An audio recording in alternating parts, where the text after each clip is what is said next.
Okay, good morning, everyone. Thanks for joining us today. We've been real delighted for the past year through everything that's happened with COVID to be able to have these insiders talks through Zoom, and they've been real successful for us. And I'm sure we'll be continuing them in the near future. The main purpose of these events is to have you meet some of our great researchers, hear more about the work they're doing, why they came to Massey, and an opportunity to, to be among friends and ask any questions that you may have of a researcher's work. You're probably aware, if you've been following what's going on since Dr. Wynn arrived, we've had some great recruits come into the Cancer Center. And today is an opportunity to hear from one of our real superstars that's joined us. So without further ado, I'll turn it over to Michelle to introduce Dr. Trevino. Great. Thank you, Mike. Well, thank you all for joining. I know, I miss meeting in person as well for these insiders experiences, but I think you'll enjoy today's presentation and hope in the coming months we'll be able to get back together in person and do these again. So please join me in welcoming Dr. Trevino to our insiders experience today. In November 2020, Dr. Trevino was appointed as the chair of the Division of Surgical Oncology at VCU School of Medicine and surgeon-in-chief at VCU Massey Cancer Center. He also holds the Walter Lawrence Jr. Distinguished Professor of Oncology at Massey and is an associate professor in the division. As surgeon-in-chief at Massey, he serves as a lead oncology surgeon and demonstrates significant innovative approaches to cancer surgery. In addition to caring for patients and teaching, he is an accomplished scientist who currently leads and collaborates on multiple R-level grants from the NIH. Trevino's most recent groundbreaking study in ethnic subgroups and pancreatic cancer outcomes, published in the Journal of Cancer Medicine, is one of the first to examine the connection between the disease and ancestral racial diversity among Black and Latinx populations. As an active pancreatic surgeon and surgical oncologist with a significant passion for cancer research, Trevino is an academic triple threat as an educator, researcher, and clinician. How about that for an intro? We were joking with Missy and Connor on the call earlier how excited I have been to bring you in front of our board members, Dr. Trevino, having met you a couple times virtually, but knowing how passionate you are about the work you do, and also how passionate our supporters are about pancreatic cancer research, and really showing the level that you bring to Massey is really exciting. So I'm going to turn it over to you for your presentation, and then for our attendees, we encourage you to ask questions in the chat box. After, we'll have an opportunity to unmute and have questions. We really want to keep this as a conversation. And so turning it over to you, Dr. Trevino. Thank you very much. So I really like to thank everybody for being here. And I'm hoping that at the end of this, you guys will be as passionate about the work that I'm doing and really kind of get an idea as to why I do this. And so one of the mentions was, why did I come to Richmond, which is kind of an interesting story, and I'll go through it. But I think it behooves me to kind of talk a little bit about where I came from and why I do the work that I do. So I was originally born in Mexico, small family in the big city, Monterrey. Moved to the United States when I was about 6 years old as an immigrant. Grew up in inner city Chicago, where my father and mother worked, and kind of worked my way through Chicago, grade schools, undergraduate, medical school, and surgical residency. Throughout that time period, I also did a little bit of research in between my surgical residency. So I expanded my 5 year to 7 years. And then ultimately after that, went to a surgical oncology fellowship in Florida, for which I also expanded my research as well. So why do I do surgical oncology?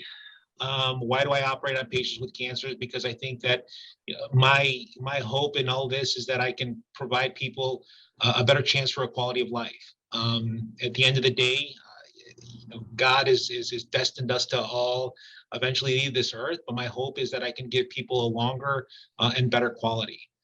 And I think that most physicians and most surgeons who deal with this, the disease process, wish the same and hope that we can really extend people's lives on so many levels, but most importantly, the quality of what we have and what God has given us. And so I can go back and tell you that my first encounter with pancreatic cancer was when I was about 7 years old. My father's a physician as well, and he was rounding, and eventually we walked around the patient's room, and he was yellow, like really yellow. And I asked myself, what's going on with him? What's happening to him? And this is my first experiences with my father on rounds. And the reason they took me on rounds is because my mom couldn't stand me at home. So he actually took me on weekend rounds. And so, walk by the room and you ask the questions, right? Because you're curious, a toddler, a 7-year-old. And he says, the patient's dying of pancreatic cancer. And there was nothing that we could do. And so we're talking 1983, 84. And you look at that and you say, why? Why, with all the medicines, everything we have, why can't we do anything for this patient? And obviously it's left an imprint, right? It leaves these kind of experiences in life will hit you and they don't go away. And so as I maneuvered through life, and I always thought about that, it wasn't that at that moment I said, I'm going to be a pancreatic surgeon and I'm going to do pancreatic cancer. I didn't do that, but it hit me so hard. And probably the most powerful thing about that day was the family was sitting outside the patient's room. And they were going one by one to say goodbye. And so it's those moments in life that really push you to kind of do the things that you do and really make an impact on your life. And as I walked through the remainder of my life and I studied and I did the research and I became a surgeon, I always focused that I knew that I wanted to do something to make a big difference, to make a change, to not just maneuver into these areas where everybody had been in or everybody is, but I wanted to make that difference. I always told myself, I want to be the one writing the books. I don't want to be the one reading them. I want to write them for everybody.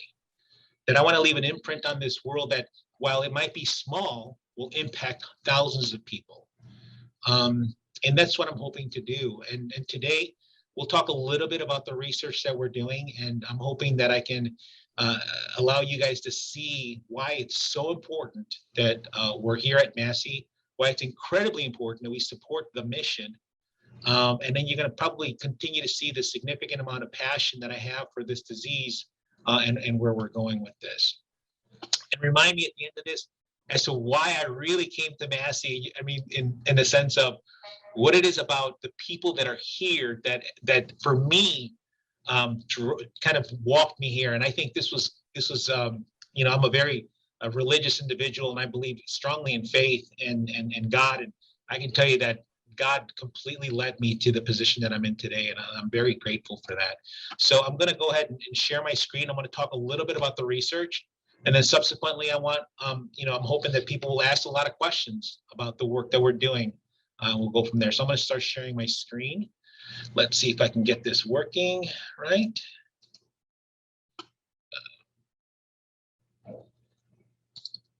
Oops.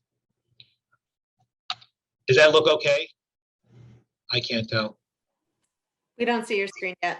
Okay, hold on. Let me close this out here.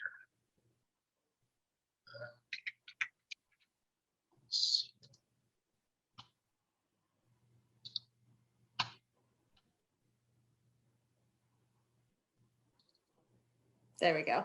Is that it? Yep. Does that look okay? Yeah. I can never tell. All right, great. So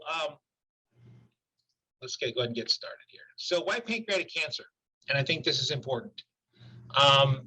As we know, we have been fighting cancer for a long time, and we've been doing this for centuries now. And as we look at this and we start looking at this graph, we start to realize that pancreatic cancer, which is the line in purple, is increasing.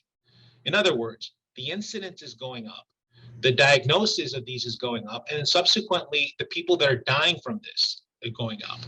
And so as we do really great in colorectal, in other areas, in breast and prostate, what we're starting to realize is that pancreatic cancer is something that's going to have to be reckoned with eventually.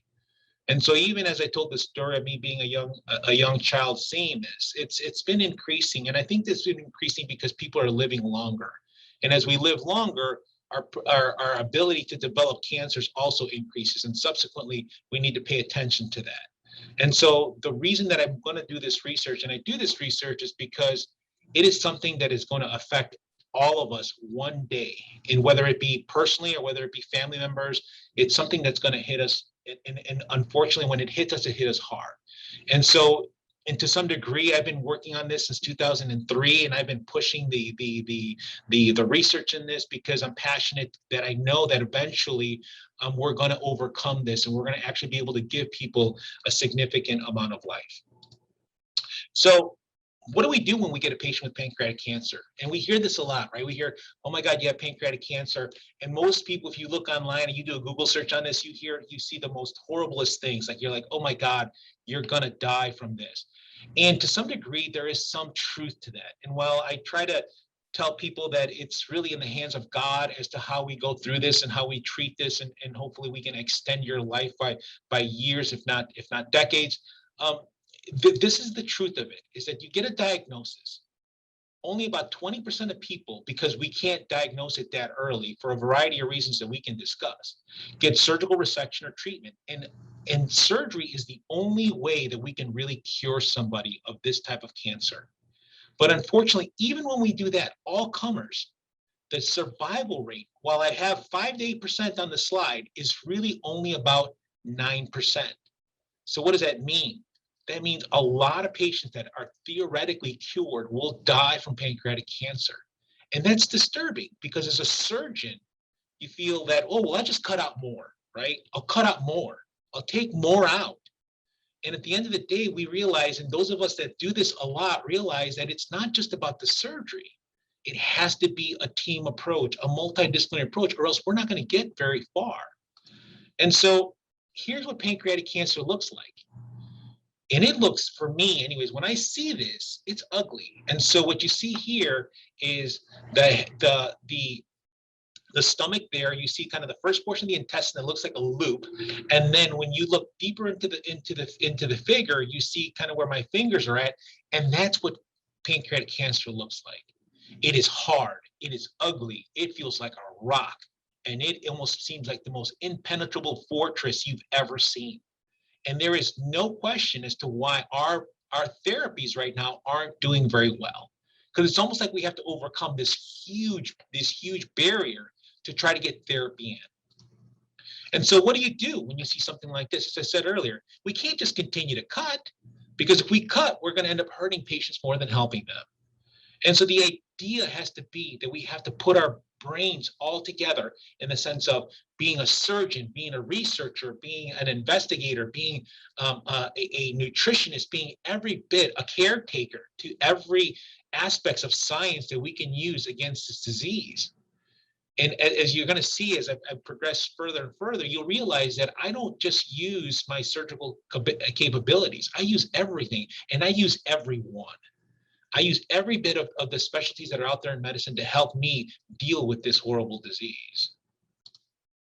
So one of the first things that we did when I got to the University of Florida in 2011, it was my first faculty position, was ask, what is it that I'm good at? And what is it that God has given me the ability to do? And how can I use that to benefit others and benefit the entire field? And so what we initially started to do was do what's called a very personalized approach to medicine. And the reason I wanted to do this was really simple. We were dealing with research that was working with cells, working with these biological specimens that were from the 1970s. And I could show you some great works from great people over the past, I don't know, 150 years or so, where there have been great published papers, about 65,000 to say the least.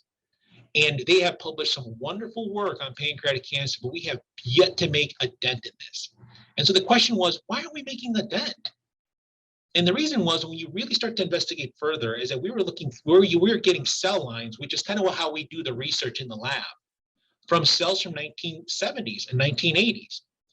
And interestingly enough, not only were they from the 1970s and 1980s, they were all from white Caucasian males. Now, Well, that is a good population that we have. It wasn't representing the diversity that we have in this country. And even then, in the 70s, when we knew that Blacks had a higher chance of getting cancer and dying from it quicker than whites. And we'll go a little further into why I believe that's happening, but it was happening in all cancers, especially this one. And so for me, that was like, well, what are we doing? I mean, we're really researching things that are fairly archaic. And I can tell you that our biology in the year 2021 is not our biology from 1970. We eat different. We are different. We're breathing things differently. We were born in a time period where maybe all our environment was changing. And so our genes change along with us. We evolve while very slowly we're evolving. And so to use those type of models to do the work that we're doing wasn't making any sense. And so I asked myself, what can I do to study pancreatic cancer in the year 2020 or 2013 or 14 or 15? And we used the resources we had. And so we were able to take someone's tumor, their tumor, use it and bring it into our lab and bring it into some models where we could research that person's tumor in the lab. And within 6 months, theoretically, we could find out what it is about that tumor that makes it tick. What is it that makes it grow? What signaling pathways are there? And how can we exploit them? And as we did this, and we'll go a little further into this, we realized that these tumors were different, that every person's tumor was a little bit different than the others. And that's what made this exciting for us, because then we asked ourselves, can we use this to really help an individual patient with a disease that is very likely going to ultimately kill them? And that's where it started. So, but, you know, we looked at the tumor, we started to do all this, we became very successful. And we were actually expanding this amongst a very diverse population in Florida and really working toward the development of therapeutics. And so we were giving drugs to these multiple different, these cell lines derived from a particular patient, knowing exactly where the patient was in their clinical care. And we continue to move like that. But you got to ask yourself the question, and I've always asked myself this: are we really just treating the patient, or are we treating the tumor? And so for me, you know, when you were young and you're aggressive and you're thinking about just killing the tumor, kill the tumor, because that's what you need to do to help someone live longer, you had to ask yourself, are we really understanding the overall kind of the grand scheme of things? Are we dealing with the tumor or the patient? And that was kind of an enlightening moment for me when I said, we need to look at the patient. Because sometimes when we treat the tumor and focus so much on the tumor, we forget that the patient's also very much involved in this. And so there's a critical need to understand the clinical need. And you know, the question was, is there a problem? And being a clinician who deals with this process every day and was walking into the clinics and seeing patients with pancreatic cancer come into my clinic and leave my clinic, I was noticing something that was very evident, that patients were suffering not only from their tumor, but they were suffering at the effects of the tumor and how it was affecting their overall body. And some of you who have potentially might have seen a patient with cancer of any type, or or maybe even pancreatic cancer, if you've seen them, you realize that they become very weak and they start to lose muscle mass. And that becomes a very important topic, because if you think about it this way, if you think that if a patient comes into your clinic in a wheelchair that's incredibly weak because of what the tumor's doing to them, they're not able to eat, the tumor's kind of digesting all of their protein, all of their nutrition, because it wants to grow, that when they come in so weak, is there really anything we can do to help them? Because we can't give them chemo, because the chemo will kill them. We can't take them to surgery because they won't survive the surgery, because it would be such an exhausting aspect on their physiology that they'll subsequently not do well and they'll die. And so this was an important thing for me, that not only were we looking at a personalized approach toward attacking the tumor, I had to ask myself, what is it about the overall patient that I can do to help? And so we initially started to look at the patients from the inside and looking at x-rays. Now, these are what's called CT scans, kind of cut, they're just these kind of radiographs that cut you somewhat in half, in a coronal way from head down to the toes. And I have these two arrows on two separate patients as an example as to how, if you maintain your muscle mass, you live longer. These two patients presented the same stage of disease. And what you can see is one of them was alive 4 years and the other one died within 2 months. And what you can see here is that the one that lived for 4 years, you can see where the arrow is pointing. That's your psoas muscle, which lies right along your spine. And look at the integrity of that and look at the size of that. And compare that to the one on the right of your screen and see the difference. What was that telling us? Is that patients who didn't have a good muscle mass, and mind you, this is not rocket science, this is just an observation. I was like, this makes a lot of sense, but nobody was looking at this. I said, if the patients don't maintain their muscle mass and they don't move and they don't get up and they don't do the things they're supposed to be doing to maintain strength, they die quicker. The tumor will overcome you quicker. And this goes back to what is going on right here currently in the year 2021. And for those of you that know how immunotherapies work, immunotherapies is just that drug, or what they're giving you is telling your body, fight, get up and fight. And so immunotherapies are working to push your body to kill that tumor. But if your body can't sustain itself or build itself to fight a tumor, it makes sense that you're not going to live very long. And so this was important for us to see this. And again, this was not long ago that we started to look at this. And the field of cachexia, or muscle wasting, is a novel field. In other words, it's new within the last 10 years. And so it made sense. If patients can't get up and move and can't walk around and can't tolerate their therapy, they're not going to do well for a variety of reasons. And so this was the initiating aspect of our research.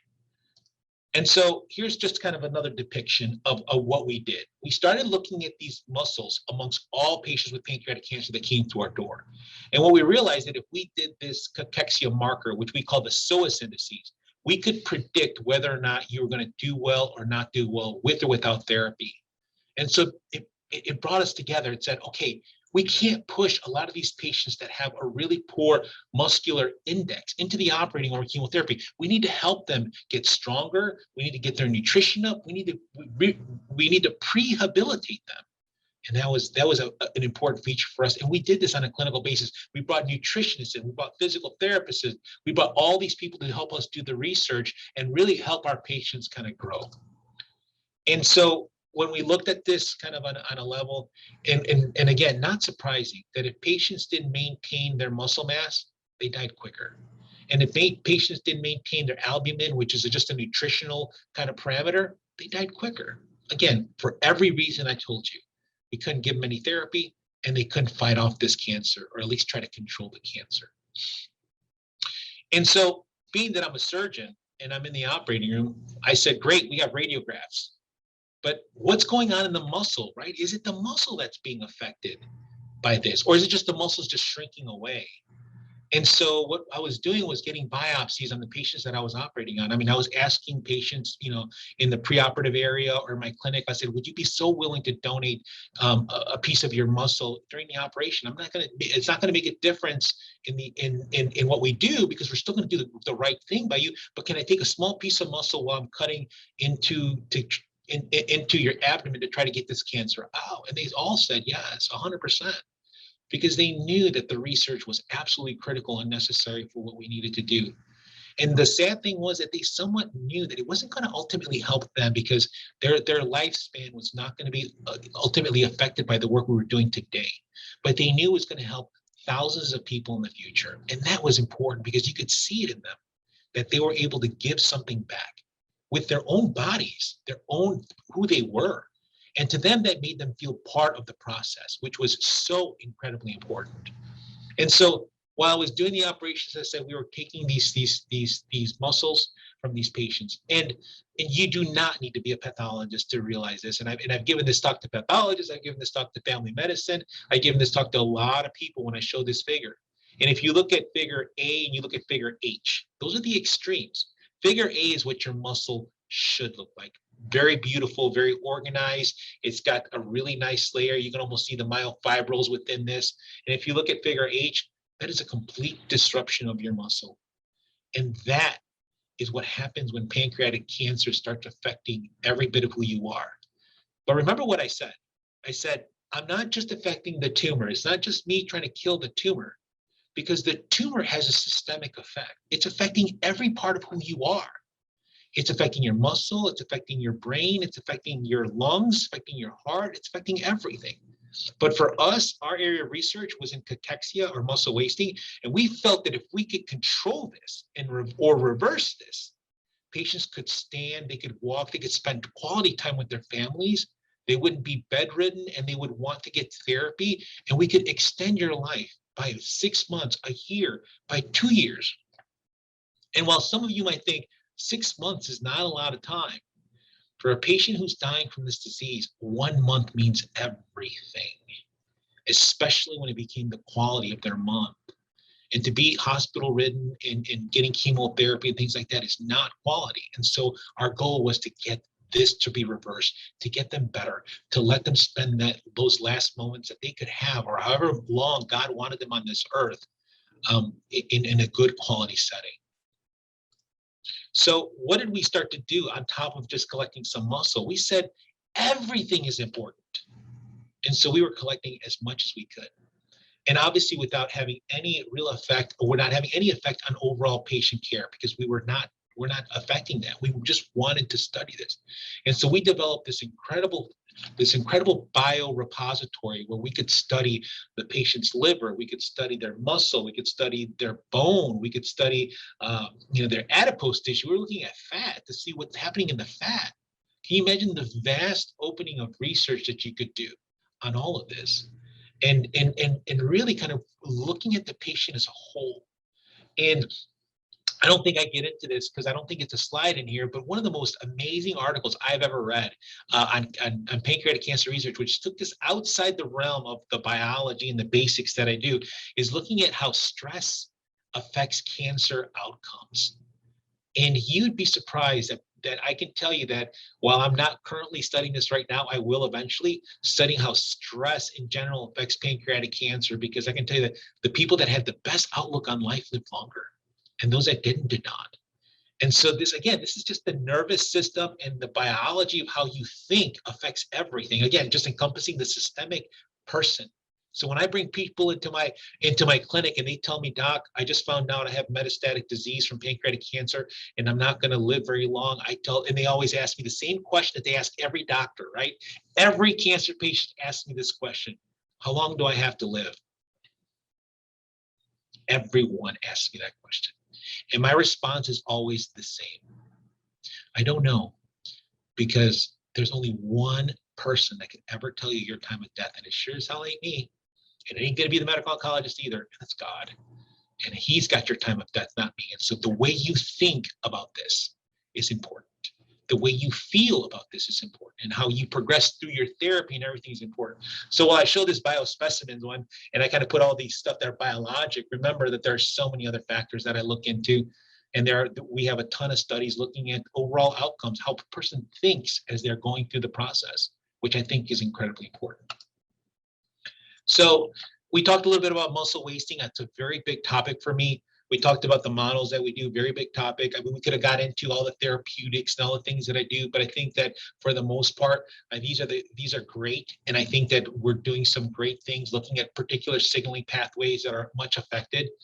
But guys, if I was gonna ever tell you the umbrella of what I do and why I do it, is this: I really, truly believe in health disparities. And I believe it because there's so much wealth in our diversity. And sometimes people forget that the wealth is within our differences. And I get it. Our nation wants to be one, and we want to be one, and we should be one, and we should all be treated as one. But the diversity that we have is telling us everything of who we are. And I'll go into a little bit about why I feel that way. But what we're going to realize is that we're all incredibly different, even within our own race and ethnicity. And that's going to be important for our therapeutics in the future. So this is the representation of this country. And I think that over time, we're going to realize that things are changing. We're going to be very diverse by the year 2060, in which the level of Hispanic and Latinx, or Latinx and Black and Asians are going to increase. And the diversity is going to be an important topic for us. So there's no question that the face of America is going to change.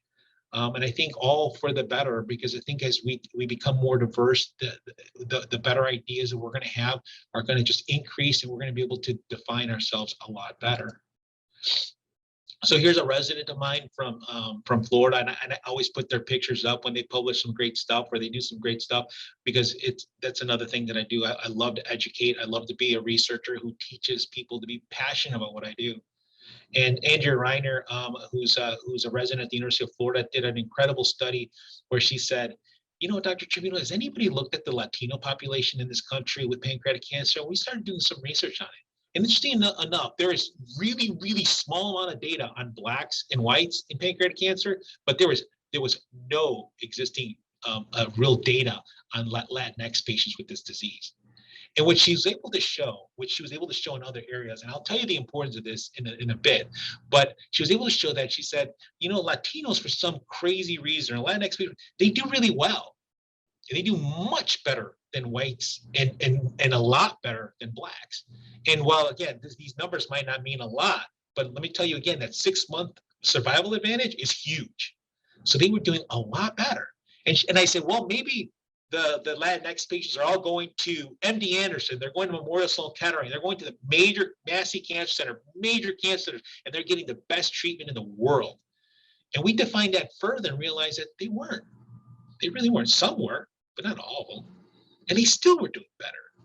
Right? So you're getting the best treatment, or you're getting, you know, community practice treatment, which might not be the best surgeons and might not be the best clinical trials, but they were still doing better. And so, okay, so then we looked at the Black population and we looked at the white population and realized that there was a little bit of difference between where they went. But for some reason, this particular patient population was doing really well regardless of where they went, which was against everything we thought, because we felt that if you got to the pillar, to the ivory tower, where you got pancreatic cancer experts, you would do much better than everybody else. And that wasn't the case with the Latinx patients or Latino patients and Hispanics. And then when we further broke it down, because there's no comparison, there's no question. And when I say this out loud, people don't get this, but when I say this, it makes sense. You cannot tell me that a Latino or Latina from Miami is the same as a Latina from Tijuana or San Diego. Just not, right? Think about the ancestry of where we come from. So different, right? You know, the Latinx patient from Miami is going to have a mix of African blood. It's going to have a significant mix of Spanish blood, maybe some Portuguese blood, and other areas of where their ancestry comes from. Their genetic makeup's different than the one that comes from San Diego. Because think about the migration patterns, and we'll talk about that a little bit later, of who we are. We would have more Indian blood in the San Diego Latinx patient and more other ethnicities as well. And so it's an important thing to understand. And further, what Dr. Reiner did here in this study was she realized that not only do Latinos and Latinas do better with pancreatic cancer, but if you broke them down and really looked at them from where they come from, she realized that if you were Dominican or if you were from South America, you did even better. So I'm not sure what it is about being from the Dominican Republic or South America, but there must be something in the water or something that they're doing down there that is helping them live longer with this disease. But what an incredible question, right? So what an incredible point of view. So now we have these areas where these patients are doing so much better. And the question is why? And see, this is what brings it all out, right? This is what makes us all think like, okay, so maybe we should figure out, maybe it's this particular patients and what are they doing differently that we could be doing? What are they eating? What environmental factors? What is it about where they come from that helps them with this disease, and how we could expand that to all patients? Now, if you ask me at the end of this what it is about these Dominicans and South Americans that make them do better, the answer is I don't know, because nobody's ever looked at that. And this was the first study to demonstrate that. And so interesting factors. As well as we start maneuvering through this is Dr. Harrimans, who's also a surgical resident at the University of Florida, who, by the way, both of them are still working with me. They Zoom with me every week to continue the work that we're doing, which is incredible as we expand our work here at VCU. But what she wanted to look as, what is it about the oral microbiome? And so the microbiome is a key word nowadays. And people are looking at the gut. People are looking at the stool. People are looking at, and there's some great work being done here for women's health in the microbiome, in the reproductive areas. I mean, this is incredible stuff. But what Dr. Herman's walked into my office one day and she says, I want to do research. And I said, okay, so you want to do research? What do you want to do research? And I always have this key thing with them. I always tell them all the same thing. Walk out of my office, find out what you love, and come back through my office, and then we can talk about research. Because there is nothing more powerful than having someone passionate about the research that they do. There's nothing worse than somebody walk in there for me to tell them, I want you to do this. That never works. So she walks out of my office, comes back in and says, my mother's a periodontist. Okay. Mind you, I'm a surgeon who deals with the pancreas, and I do a lot of this other work. She said, my mom's a periodontist. And we know this, that people who have bad periodontal disease have worse health.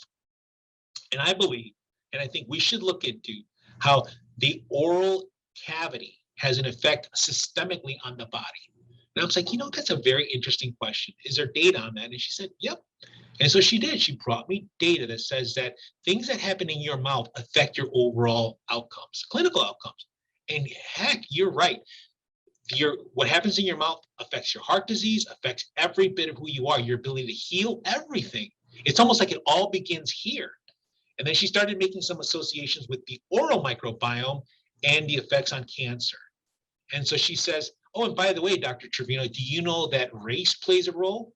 That Blacks have a different oral microbiome than whites, and so do Hispanics? And it, again, made sense. Our diets are different. I mean, I know my diet is different than probably most people on this call. I still eat tortillas every night, and every once in a while I make my refried beans and a really great salsa. That's what I do. I'm not sure if you guys do that, but God bless you if you do. But that's what I do. I love that. And obviously some jalapenos and things like that. So I can guarantee my oral microbiome is different than everybody's on this call. But does that affect me? Is that what Dominicans and South Americans are doing differently that are helping them throughout this? And so what a great question, that our diversity is not only unique to who we are as you look at us, but everything about us on the inside. And so she started to look at this. And what she was able to demonstrate and hypothesize is that the changes that happen in our mouth affect the changes that happen in our pancreas and in the tumors.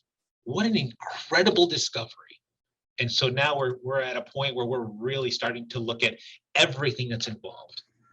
And so we put a grant together, we're submitting it in the fall, and I'm hoping it gets traction, but it is an incredible idea that how this is affecting everybody. And so you might want to ask, so what does it mean? I mean, so what? So our changes in our mouth affect changes everything else.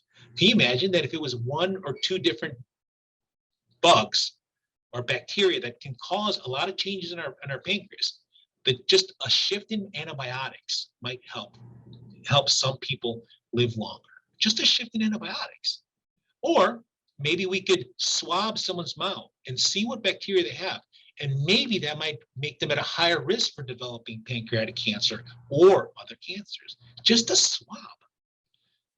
The importance of this is kind of it's there, right? I mean, we can see that. And so this is kind of the things that we're looking at in human diversity and how it affects that. So along the way, we've done some pretty good work, and we've expanded our research throughout the country. I mean, I was fortunate. I'm so blessed that I work with people at the University of Southern California, FAMU, which is a historically Black college. I work with the people down here in North Carolina, the historically Black college in North Carolina. I work with Ohio State. I work with Chicago, University of Chicago, University of Illinois, Georgetown, right down the street. I work with Moffitt, everybody that I can.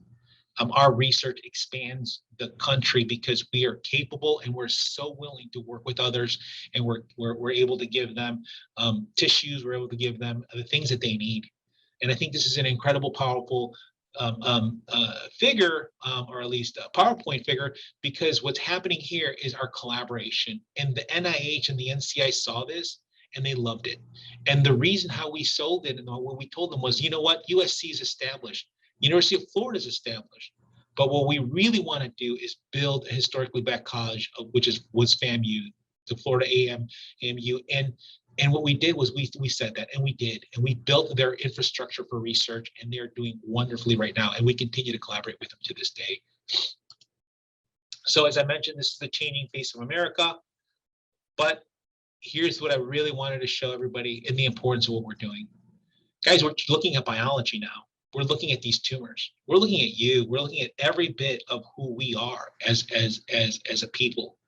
And what we're determining is that we all came from somewhere different. And that's what makes us so different. And that's why some therapies will help some people and some therapies will not. And I think until the day we appreciate our diversity, we're going to just continue to kind of throw away the baby with the bathwater. And why do I say that?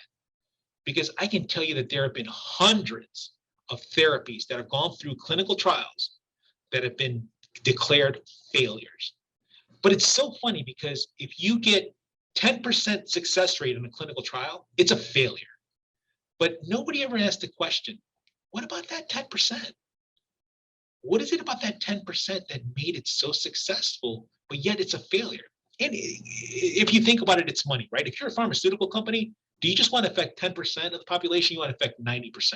So you want that 90% because you want to make money. But they throw away that 10%. And what we're saying now is that think about where we come from, and there might be a link to why those 10% are being affected. And so we're putting papers together about this. We're really starting to look at how the effects are, how we can really kind of optimize our therapies by looking at those differences. That let's not forget that there are some people that are absolutely helped by some of these therapies. Let's not throw away the baby with the bathwater. We need to look at that. And so this kind of defines how it is that we're importantly different. And again, this is all the ancestry that we have. We all come from different parts of the world. And we can go back hundreds of years since the year 1500, and you'll see this migration. And you can't tell me that along that way that we genetically stayed the same, because we have not. And that's important to note.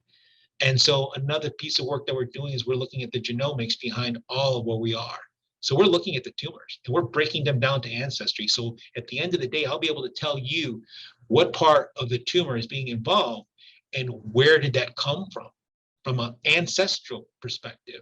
And I'll be able to obviously tell you how much you have in European, African, how much you have in Asian, because we're all going to have a piece of that at the end of the day. And so the correlations are very, very powerful. So I have a lot of these on my wall. And but I can tell you that these are the ones that matter the most to me.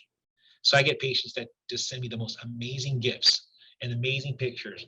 And this is a lady who I did a Whipple on many, many years ago, and she's still alive today, and she still sends me pictures, and I collect them and I put them on my wall because it's so important to me to know that while all the degrees I have mean something, this means more. And so this is why I do this. This is why I'm passionate about the work that I do. This is why I get up every day to go to work, to really build on the research that we're doing and help Massey get to where it needs to be. And I'll spend this last minute explaining to you my move from Florida to Massey. So I was very comfortable at the University of Florida, I think almost maybe too comfortable. And I realized that I was getting to a point where I needed to maneuver up the administrative ladder and do something more, like help other people get to maybe potentially where I am or others have been. And so I started reaching out to people to kind of figure out where they were at. And I remember reaching out to a friend of mine who used to be at Moffitt, who was at Moffitt at the time. I thought was at Moffitt at the time. And I just like, I really want to think about other areas. And so I called this gentleman by the name of Saeed Septi up at the Moffitt Cancer Center. And I was like, I spoke to his administrator. She's like, he's no longer here. And I'm like, my friend just picked up and left me. He just left Florida. They're like, yeah. I said, where's he at? I said, he went to Massey. He went to the, to Richmond, to VCU. And I was like, what? So I obviously called him up and I said, hey man, where did you go? He's like, I'm in Virginia now, and I'm going to be, heading this program here. And I'm like, you left Moffitt Cancer Center to go to VCU. And by the way, back then, VCU was a university, but it wasn't like, we weren't talking like the bigger universities. I'm like, okay. I said, he kind of told me what was happening and things like that. And I said, okay, great. I kind of hung up the phone and I said, interesting. I said, there has to be something about this Richmond University that I have to start looking into. So I picked up the phone. I called another one of my friends who happened to be at VCU, and Candace McGuire, who's the head of breast oncology here in my division. And I said, Candace, I said, what's going on with VCU? Because you guys just recruited a major guy. Like this is a nationally known guy to your university. She's like, yeah, we did. We've recruited him. Oh, and by the way, we're interested in a pancreatic surgeon that does pancreatic research. And I was like, okay, great. So the conversation ended, and I was like, okay, so I said, here's my CV, send it around to the leadership and see if they're interested in a guy like me. Obviously, we went through the interview process, et cetera. But I knew, I had learned a little bit over the 10 years that, kind of held me back a little bit. It held me back to say that I wanted to hold back a little bit and say, well, I knew I had to make sure that the leadership was there for me. In other words, that the cancer center director was still an open spot. And so I kind of waited and kind of VCU we were kind of going back and forth on our talks and on my recruitment. And I kept on checking every week. I would be like VCU Massey Cancer Center director. And about, I think the second or third week I was checking, I realized that it was Dr. Rob Wynn. The interesting story about Dr. Wynn and I is that Dr. Wynn and I go back years in Chicago. So I knew Dr. Wynn in Chicago. And let me tell you that man is one of the most dynamic men in the world. I always tell him, you and I should not be in a room together. We'd probably blow it up. I said, we're both Chicago bred. We're both Chicago deep to the core. And when you put us together in a room, it's kind of like, it's like watching ping pong balls bounce around a room. And it's a funny thing to see because you can see the Chicago come out of us real quick. And because we feed off of one another, but we feed off incredible energy that sometimes to some people is overwhelming. But for us who do cancer research and cancer care, it's everything, right? You got to push this envelope forward and forward and forward. And so when I knew that Dr. Wynn had taken over the directorship here, it was done. And knowing that his passion for health disparities was about as much as mine, if not obviously his more, I was in. And that was it for me. I had three incredible partners in Dr. Sefti, Dr. Wynn, and Dr. Candace McGuire, who was here. And I said, there can't be a better place for me. And then on top of which this, guys, and this is incredible. When I walked through the door and I was interviewing here for the division chair, I said to people over and over and over again, you have no idea the wealth that you sit on. And a lot of people didn't. The patient population here is so incredibly unique that I have been to the University of Chicago, University of Illinois Chicago, MD Anderson Cancer Center, Memorial Sloan Kettering, University of Florida, Moffitt Cancer Center, University of Miami, you name it. I have walked through the doors of those institutions and nothing compares to VCU in Richmond, nothing. And I will tell you that if we don't do this right, which I know we will, but if we don't do this right and we don't push our community and all the research that we're doing surrounding the people that we treat here in Richmond, we will not get comprehensive cancer center designation. But I can guarantee you that that is first and foremost in Dr. Wynn. That is first and foremost for me. And I will exploit it to the day that it goes, that we are treating an incredibly diverse population in our Black communities, in our white communities, in our Latinx communities, in every bit of who we are. And I think that's incredibly powerful. And so for that, I'm very happy to be here. I'm very happy to push the envelope. I'm very happy to do the research that I'm doing. And I'm very happy that you guys all allowed me to express my passions. Thank you so much. Thank you, Dr. Trevino. As I said before you jumped on the call, how excited I was. I can see from everyone's faces that they are just as excited to have you here. We're going to open it up to questions, but there were two questions in the chat box I wanted to circle back to real quick. First, when you reported the survival rates for pancreatic cancer being around 9%, was that within a 5-year time frame or an alternative time frame? Yeah, so that's the 5-year survival rate. These are all comers with pancreatic cancer. The 9% rate is about right. Do we have, at this institution or other major academic institutions, a survival rate that increases that? Yeah, we do. We get into the 20s sometimes, 20, 30%. And some of the research that we're doing with this incredible guy, young, passionate guy at the University of Nebraska, is that he's saying that we can actually subtype pancreatic cancer into further areas, into an inflammatory phase, into a adenosquamous. All these things are happening right now, for which we're extending it again into the diversity question. But it's important. But yeah, that's the 5-year. Okay, good. And then the other question was when you were talking about your cachexia research, mentioning treating the patient and how important building or maintaining muscle mass is to extending life. Are physical therapists developing personalized training regimens for patients that they visit with? And is this progress monitored regularly? Yeah, what a great question. And so the answer is no, it's not. But God, if I could have that in a clinic, if I could have the ability to develop what's called a prehabilitation clinic, amazing. I can guarantee you the survival rates would increase by months quickly. That if we pick the patients and push them with good nutrition, et cetera, it would be great. I have a friend of mine from back home in Chicago who called me and told me that his mother was diagnosed with stage 4 pancreatic cancer to the bone. And, obviously they're both distraught. And she's slowly dying. And the medical oncologist, all he knows how to do is treat with chemo.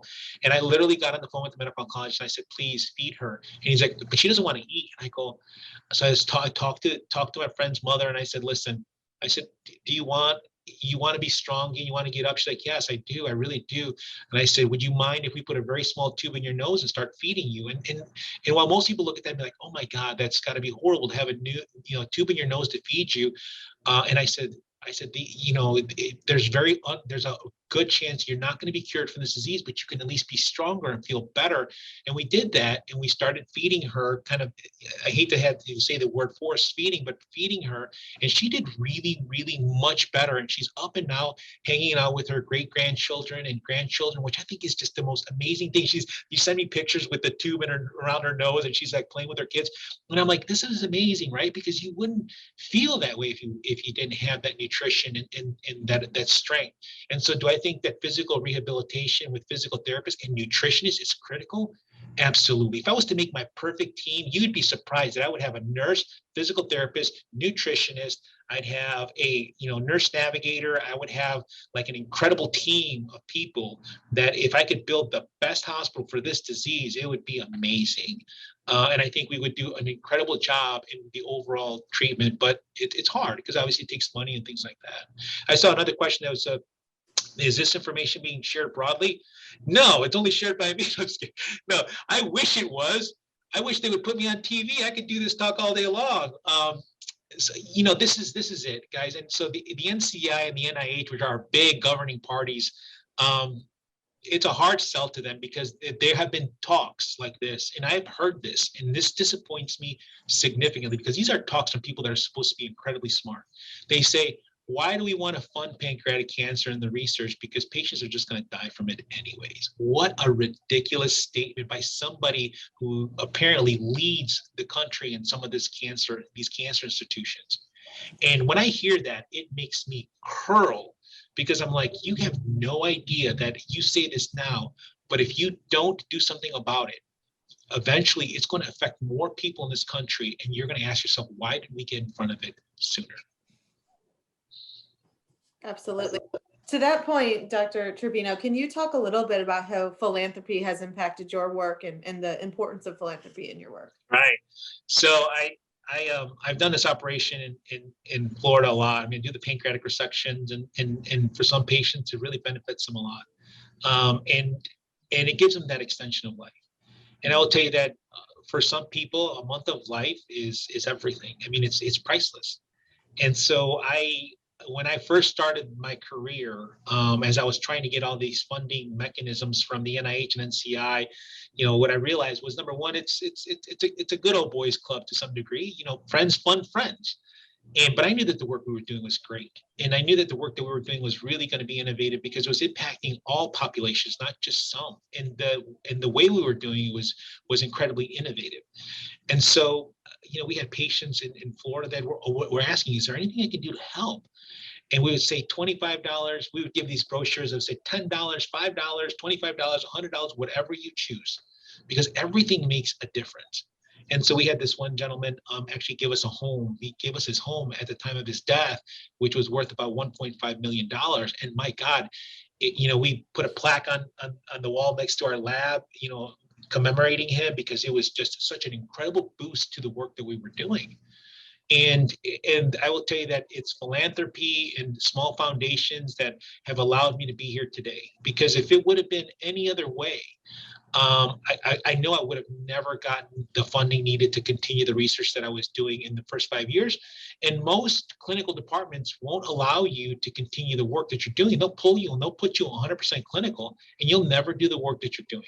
So philanthropy means a lot because it really does help that young investigator who has a lot of passion to continue to move forward, and obviously move other faculty members and other people in the research endeavors. So it's powerful. It's incredibly powerful. And for me, when I feel somebody, gives something, God, I just feel like I got to give back. And so I've always made it mandated that if somebody gives us a gift, that we put their names as their foundation as they choose, of whether it be a loved one or their family name, on all the papers that I publish on pancreatic cancer. I can send you guys a more recent publication that's coming out on a very high impact, where we put down everybody. We talk about XX Foundation and so-and-so Family Foundation, and just we have an acknowledgement like this long, but I give back. And I think it's that means something.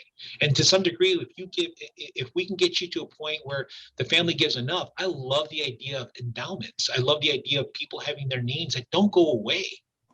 And see, that's a legacy, that your name is out there saying that your family or whomever funded this cancer research. And it's never going to die, because that endowment maintains, and it gets passed on to great researcher after great researcher for the standing of the institution or time.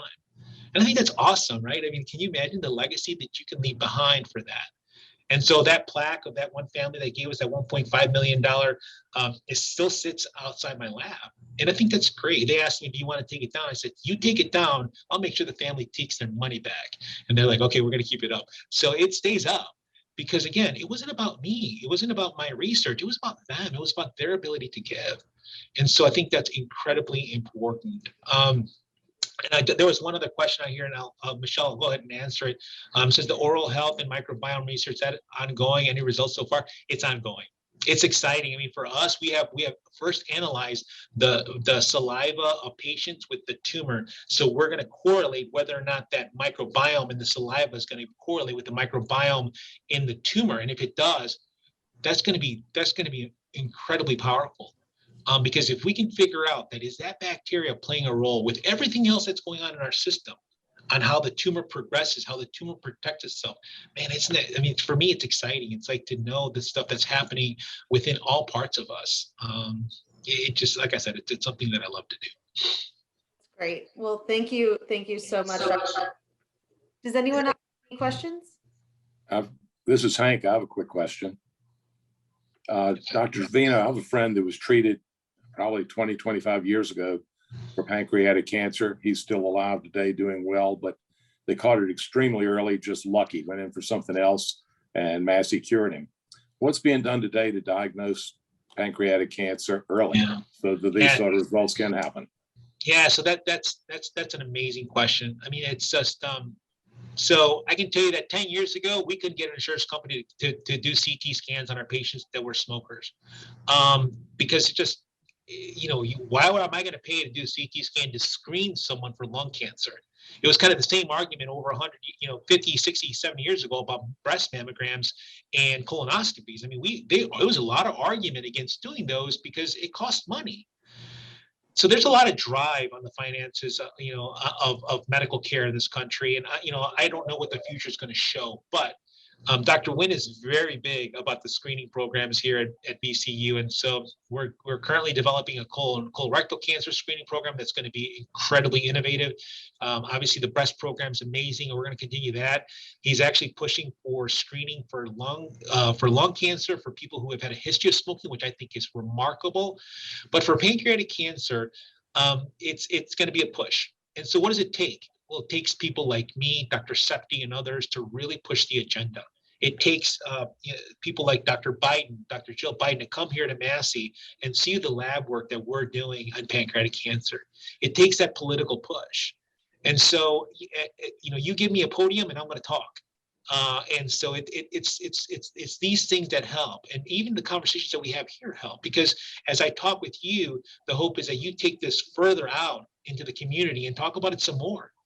And the sad thing is that it isn't until it affects you personally to some level that it really pushes you to want to do a lot more. For me, thank God it's never affected me personally, but it's something that I have to do. It's something that I have to push forward. And so I would tell you that if I was going to give anybody a clue on this talk, if there was anything you ever needed to watch out for in your family, in your friends, in the public, if you ever develop diabetes in the years in 50s or 60s or 70s, just suddenly develop diabetes, that is a clear marker for getting screened for pancreatic cancer. Now, am I going to be able to sell the insurance companies to do that? Probably not. I can't tell them, you have diabetes now, I'm going to go screen you with a CT scan. No, but hell, if I can't find a reason to give you a CT scan, just go, have someone punch in the gut, come back, you have abdominal pain, I'll give you a CT scan. We'll find the mass. Ooh, it's there. We'll cure you. You see, I mean, that's ridiculous, right? But there are ways around the insurance companies that we need to do. But let me tell you that the initiation of diabetes, typically within 6 months or 6 months to follow, you get diagnosed with cancer, pancreatic cancer. And it's something that we've studied, and it makes a lot of sense to me. And so therefore, it's again, little clues that I give to my patients and family members that if anybody comes up with diabetes suddenly, you're 60 years old, you're incredibly healthy, and all of a sudden you get diabetes, something's not right, right? And so things like that. And so for me, when I see a patient develop that, I just tell them, let's get you screened. One way or the other, we make it happen. And even if you got to pay out of pocket, it is so worth to know that you get it caught early, and therefore you could theoretically be cured and live 25 years like your friend. Great. Thank you, Hank. Dr. Trevino. We're going to wrap up because we have hit our hour, and we want to thank you, Dr. Trevino, for your time. I think we all feel more inspired than ever about this terrible disease and the work, excited about the work you are bringing to Massey. I am going to ask our board members on the call, if you part of this is about sharing with your friends and family. I encourage you to think about what you learned today, share it with someone. The next person you see and they say, how's your day going? Say, I was just on this great call with Dr. Trevino at Massey. You wouldn't believe what's going on. That is really the hope, that we leave here educated and inspired and excited to share. Also consider if there's ever a time where we can bring someone like Dr. Trevino, Dr. Wynn, other amazing researchers we have at Massey to groups that you have, foundations we can speak in front of, companies we can speak in front of. We're trying to get the message out as much as possible. I know we have a few people on this call today who are deeply impacted by pancreatic cancer. And if you have any follow-up questions and want some one-on-one time with Dr. Trevino, we're happy to coordinate that. And I do ask that following this, please send me an email. Let us know how you, what you thought about this presentation, follow-up questions that we can help answer, and just general feedback, because we always want to make these continue to grow and improve. So thank you so much. Thank you. Additionally, if you enjoyed the talk today, we have our Massey Club Innovators Forum, which our entire board will be invited to in May. That will feature Dr. Trevino, Dr. Septi, and Julie Schutz, who's here on this call today, who lost her husband to pancreatic cancer 2 years ago. So we are so happy to have you all here. We hope to continue this conversation, and thank you all so much. Yep. So again, just to follow up with what Michelle said, if you guys ever need any discussion about this any further, I'm very open to dialogue regarding this, because this is what I fight for every day. And so if there's any forum that you would like me to get in front of, I'd be happy to. I do churches. I've gone to churches. I've done just community centers. I've gone to the smallest areas to the biggest. And so I feel that the message has to be out there, from above and from below, at the highest level, at the lowest level that we can get. And so please, if there's anything I can do to really bring out the message in your community, as you can tell, I like to talk a lot. So you can just put me on the podium and I'll get to talking. So thank you so much, everybody. And good luck. Have a good one. Thank you.